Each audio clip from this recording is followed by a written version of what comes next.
I'm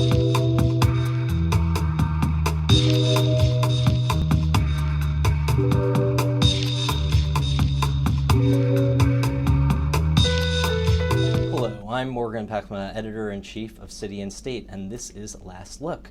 Today, our guest is former MTA Chair and current mayoral candidate, Joe Lhota. Joe, thanks so much for joining us. Morgan, thanks for having me. Let's start off by just asking the obvious question. Why do you want to be mayor of the city of New York? I want to be mayor of the city of New York because I want to make this city have an environment where we can create jobs, not just any jobs, but really good paying jobs. Combined with the fact that I want to have a safe city, I want us to continue to have a place that is not only safe, but also affordable. I use the example of my daughter. My daughter just graduated from college. I want her to stay in New York City. I want her to have a great job. I want her to raise her family here. But I also want it to be an affordable city. One of the things that I'm finding out right now, no matter where I travel throughout the city of New York, affordability on all issues is very, very important. And as mayor, I need to deal with it. What can we do to better affordability in the city? I think the only thing that the mayor can do regarding affordability directly is the size of government. The government has grown in the city of New York 56% over the rate of inflation in the last 11 years. Mike Bloomberg was handed a $36 billion budget. It's now $70 billion. It's essentially doubled. The reality is we need to actually examine everything that we do in the city of New York and determine what is it that we're required to do and what is it that we do above that, and then determine whether or not we want to continue to do those types of programs. We probably do, but I think we need to reduce the rate of growth of government to the rate of growth of local inflation. That's really the rule of thumb that's been used throughout the country for most of the 20th and now the 21st century. We need to do the same thing here in New York. The government shouldn't grow greater than the private sector. There's a fascinating article in this last issue of the Atlantic Monthly about can governments play Moneyball with their spending. And essentially it says that we're not evaluating whether we're sensibly putting money into so many of these programs, and that we're unwilling to evaluate the costs of our expenditures. I mean, can we just more responsibly have stewardship over our finances to solve our financial problems? Absolutely. I have not read the article, but based on what you've just said, absolutely. We can use metrics to determine the efficiency and the effectiveness of our programs. Are we getting the biggest bang for our buck? If you look at the various different not-for-profits here in the city of New York and they determine how they give out money, they do it based on metric-based decision-making. They do it based on are they getting the proper quote-unquote return on investment. Now, not everything the government does is going to have a proper return on investment or any return on investment. That's the nature of government, but we can evaluate its efficiency, its effectiveness. What were the goals, and are we achieving those goals? That's at the very minimum. Of course we can do that. You point out how the budget has expanded over Mayor Bloomberg's administration. Are we living beyond our means right now? Do we have to scale back the amount of money that the city spends in order for it to be sustainable? We're living above our means. I don't believe we necessarily need to scale back, but we have to scale back the trajectory of growth. We are growing way above the rate of inflation. We should be growing at the rate of inflation. We shouldn't be growing greater than the private sector. We should basically be growing with the private sector. If you do that, you won't be taking money away from the private sector. Look, we're required to have a balanced budget. The fact that it's gone up 56% over the rate of inflation, it also means that our tax revenues, our tax receipts, our fees, our fines have also gone up 56% over the rate of inflation. And everybody in New York is feeling that. Homeowners are really questioning the assessed values. Everybody's questioning the double-digit growth that there's been over the last 11 or 12 years in the water bills. You know, the city is so proud of the fact that the rate this year only went up 6%. It's the first time it's gone up less than double digits in the last 11 years. Businesses, small businesses are howling about their fees and their fines. They've gone up 4 and 5 times. Even Christine Quinn woke up to the idea that the health department is actually now charging, what they do in the fine area basically as a revenue generator. We're not using fines to really manage the, bad behavior or moderate bad behavior, and that's what fines are for. They're not there to balance the budget. Many pundits say that it's a virtual impossibility for a Republican to be elected this November, given the Democrats' registration advantage. What do you see as your path to victory? Well, first off, don't ever believe what a pundit tells you. Just their name alone tells you that's not true. But here's the fact of the matter. The Democrats don't have a greater enrollment situation now than they've had in the past. We've had 20 years of Republican or independent mayors. I would venture to say that if you go back to 1977 when Ed Koch ran, he too was an independent mayor. He ran against the Democratic Party. He was in fourth place the weekend going before. Here's how he won, here's how I'll win. I'm going to go to the people of the city, I'm going to go to all 5 boroughs, I'm not going to be wearing a tie, I'm going to roll up my sleeves, I'm going to talk to them. Who do you want and who's got the best program to help fix the fiscal problems in the city? Who's going to continue to keep the city safe and get it even safer than it is now? Who's going to educate your children? Who's going to pick up the garbage and make sure it gets picked up every day? And who's never going to forget to pick up the snow when it happens? And I'm going to make a convincing case to the people of the city of New York, just like Fiorello LaGuardia did when he said that there's no Republican or Democratic way to pick up the garbage. I'm going to make the same point across. It's not about who's a Republican and who's a Democrat. Who's the mayoral candidate that's got the best vision to lift up my family, to lift up my job, to lift up my life, and to make sure that this becomes the great city that we want it to be. And you talk about Fiorello LaGuardia. Who, in your estimation, is the greatest mayor that we've ever had? And is there a mayor that you would seek to emulate in office? It's a great question. I actually believe Fiorello LaGuardia was the greatest mayor that we've had in the city of New York. I also believe that Rudy Giuliani is the greatest living mayor that we have. You seem to be a bit divided on Anthony Weiner. He's kind of sucked all the air out of the mayor's race for the last couple of weeks. Initially, you invited him into the race, and since then you've been very critical of him. How do you reconcile those feelings? Well, first off, I've known Anthony for a long time. I didn't really think he would get in, but he did. He's gotten in, and right now he's doing fabulous in his polls on the Democratic side. I used an opportunity. I think his running is actually an embarrassment to the city of New York, and I'm fundraising against it.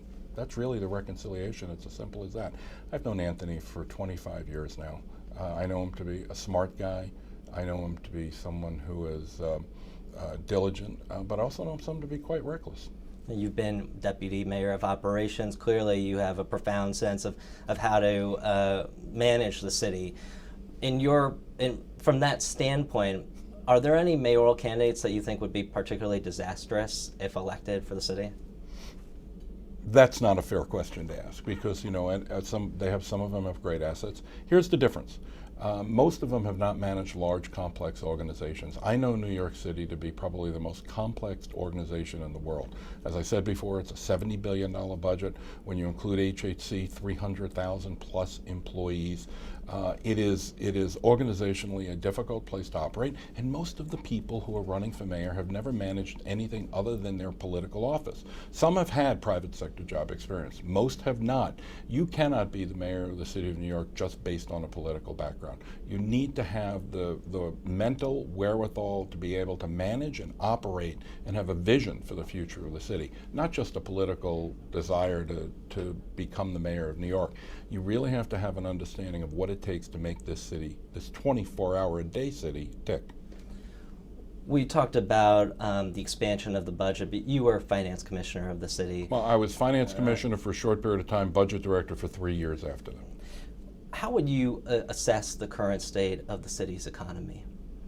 I think the city's economy is starting to diversify. I want to be able to make that happen even more. We need to diversify the number of jobs. We were so concentrated for so many years on the finance and real estate and insurance businesses. We need to really find ways to expand the high-tech businesses here. I think the next mayor is going to reap the benefits of Mike Bloomberg's vision of creating the college campus on Roosevelt Island, Cornell campus that's being built there, creating applied sciences. We need more engineers. We need computer science engineers. We need all kinds of people who are other than, you know, your traditional white-collar jobs of New York, the lawyers, the investment bankers, the Madison Avenue guys. We need to expand our economy that way, and I think we are at the genesis of that rebirth right now. We need to, though, structure our taxes a little bit differently. Quite honestly, Entrepreneurs are taxed based on not their income, their capital. Most young companies don't have net income for the first couple of years. They want to have net income, and they're moving towards that. But New York City is the only city that I know that taxes capital. If you don't have any income, you take your assets less your liabilities and you multiply that times 0.15% and you remit that to the city of New York. Why are we putting up roadblocks, barriers to entry to allow young people or anyone to start businesses here in New York? Our tax structure needs to change. We need to, if we're going to change our economy, if we're going to diversify our economy, we have to examine how we tax people, change it and make it fit the current day, or we're going to stifle the economy of New York. Of course, you were MTA chair. How would you rate Mayor Bloomberg's record on transportation policy? You know, transportation in New York is a balkanized situation. You just can't look at one person in transportation. Mayor Bloomberg has gone far and beyond the way most mayors have gone in the area of transportation. He has a vision for our transportation in New York City. You know, he's the one who, with his current Transportation Commissioner, Jeanette Sada-Khan, where they're basically saying that, look, roads are not just for cars. Roads are for pedestrians, they're for buses, they're for bicycles, they're for everyone. And that's really causing a lot of consternation amongst a lot of people. I think it's going to require a lot more communication with the people of the city of New York as to explain that vision. Be that as it may, I think Mike Bloomberg has done a very, very good job trying to bring the various different pieces together. He has very little impact through his 4 board members at the MTA. The MTA is a state agency. We have many roads in the city of New York that are in horrible shape, and everybody will blame the mayor. But guess what? They're really a state road. I mean, you get the perfect example in Manhattan, the FDR Drive. The FDR Drive is a state road. It's not a city road. Most people don't realize that because it's so split up. We need to have better coordination between the state, the city, the MTA, the Port Authority, all the various different entities that affect that large area of transportation. When I was at the MTA, I called transportation, at least the subway system and our commuter rail system, the lifeblood of our economy. It is the lifeblood of our economy, and we have to take care of it. We have to make it better, and we have to make it more efficient. I mean, given the limitations of the mayoralty, what kind of long-term transportation initiatives would you try to spearhead as mayor? First and foremost, and I've been campaigning on this, I started this when I was actually at the MTA. I believe the bridges and tunnel component of the MTA should be taken away from the MTA. Rockefeller, when he was governor, took it away from the city of New York in 1968. It was called the Triborough Bridge and Tunnel Authority. The mayor appointed the members of the TBTA. I want that to come back. The TBTA still exists as a subsidiary of the MTA. I put forward legislation in Albany to have the mayor of New York combine with the city council to control it. Look, they only represent the bridges and tunnels that connect the 5 boroughs. They don't go outside the city. They don't connect to Jersey, Westchester, or Nassau County. The mayor and the city council should determine how much is charged for each one of those bridges and tunnels and control their destiny. One of the things I want to do is have policies in place that start to break down the balkanization. Because if we had all control of the bridges and tunnels, then we can start to have a debate about congestion pricing and lots of other things. Right now, there are so many people sitting at the table, and everybody almost has a right of veto. It's kind of like Security Council rules. Anybody says no, everything falls apart. Let's try to wean away as many of the players as possible so that we can have a coherent decision-making process. Yesterday, an intern at a press conference with Speaker Quinn passed out, and it took 30 minutes for an ambulance to arrive. What are your feelings about that incident, and do you feel that there is a deficiency in the response times with 911? 30 minutes is way too long. It's at least 25 to 26 minutes too long. We have goals and objectives. Mayor's Office of Operations puts out these goals and objectives every year for, how quickly an ambulance could get to a scene. I was recently in an accident where we had an ambulance. First, the cops showed up in about 3 minutes, an ambulance in about 4 minutes. Very impressed with how quickly they came. What happened yesterday with the person working for Speaker Quinn is completely and totally unacceptable. And I don't know why, whether it was the 911 system, what caused them to be late.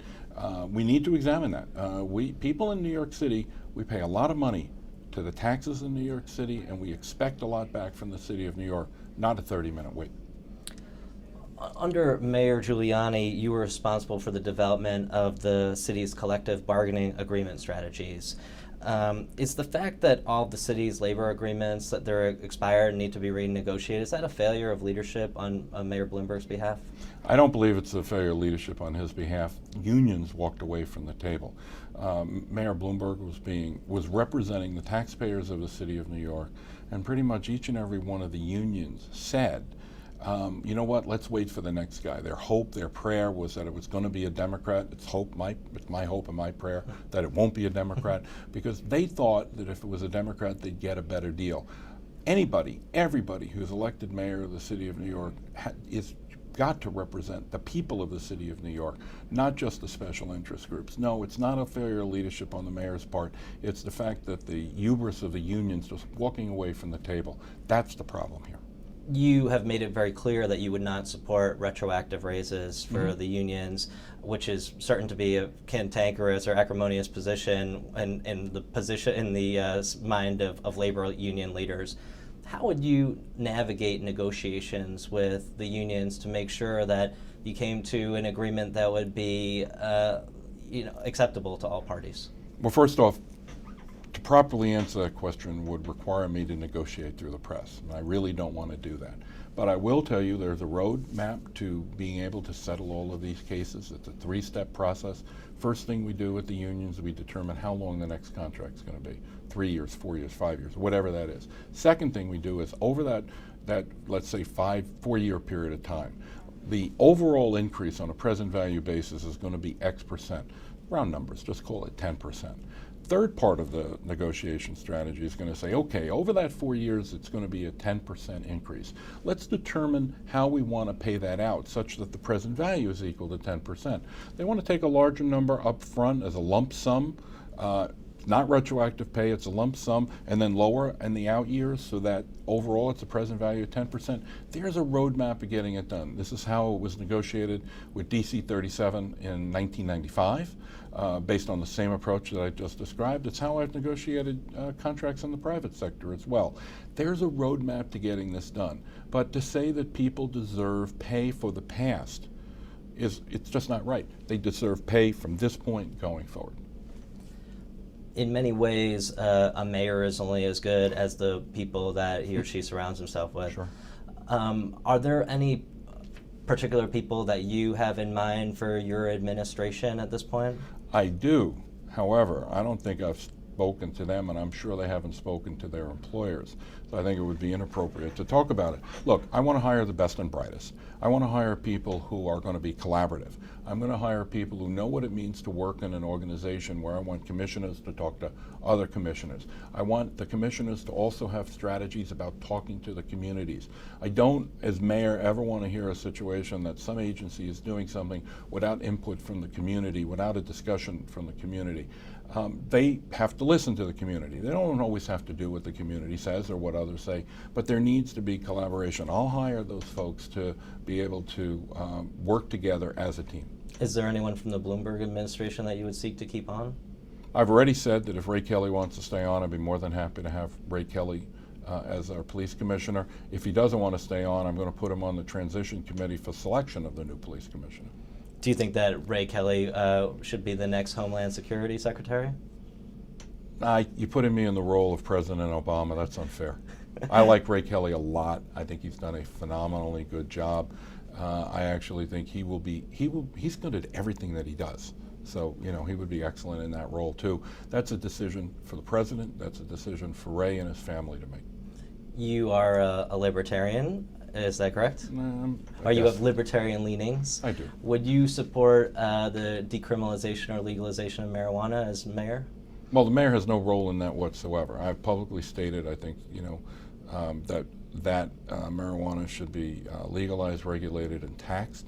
I'm in a significant minority in this country on that issue. I recognize that. It's not a policy. It's not something I'm going to campaign on. And the mayor of New York has absolutely no role in that. That is something for the governor and the state legislature to deal with. It has nothing to do with running and managing and part of the vision for the city of New York. This November, voters will be asked to weigh in on a ballot referendum about the expansion of casino gambling. How do you intend to vote on that referendum? I'm going to vote for it. I think I believe as part of that referendum, it requires that the local communities have certain input and involvement. And I basically said, when and if we can have them in New York, I think it's unfair not to have them in New York, but they need to have, they can't be in parts of the city where there's no good parking and there's no mass transit. So it's going to be in certain outer parts of the city where it can happen. And in concentrated, dense areas where there's no parking related to it or it's too close to schools, no, it shouldn't happen. But there are various different parts of the city of New York that can, would be in, ability to have it. I will vote for it. Do you think that the media has done an adequate job in covering your race so far? No, I don't actually. It's a great question. I actually think that so much salacious types of things are being talked about in the race. Look, being mayor is a very, very serious job. And again, going back to the things I talked about before, who's going to keep you safe? Who's going to educate your children? Who's going to pick up your garbage? These are core governmental issues that we need to talk about. Most New Yorkers don't know where the people who are running for mayor stand on these issues. And of course, New Yorkers, we generally don't pay attention to politics until we get closer to Labor Day. So I understand that. But I do believe, we have 2 tabloids in the city. The tabloids love to write about things that are, I believe, inconsequential in the scheme of things and what it means to be the next mayor of New York. We'll get there. As a first-time candidate, what has surprised you most about your maiden voyage and seeking public office? Well, what surprised me the most is what everybody told me going into it. You cannot be your own campaign manager. A candidate can never, ever be their campaign manager. I've always run things my entire life. So what I find absolutely fascinating about this is that I'm the product and other people are managing the campaign, and I've gotten comfortable with it. That's what surprised me the most. Joe Lhota, thank you so much for joining us today. Thanks, Morgan. I appreciate it. Thank you. Okay. And that's it for this episode of Last Look. For more videos, please visit our website, www.cityandstateny.com.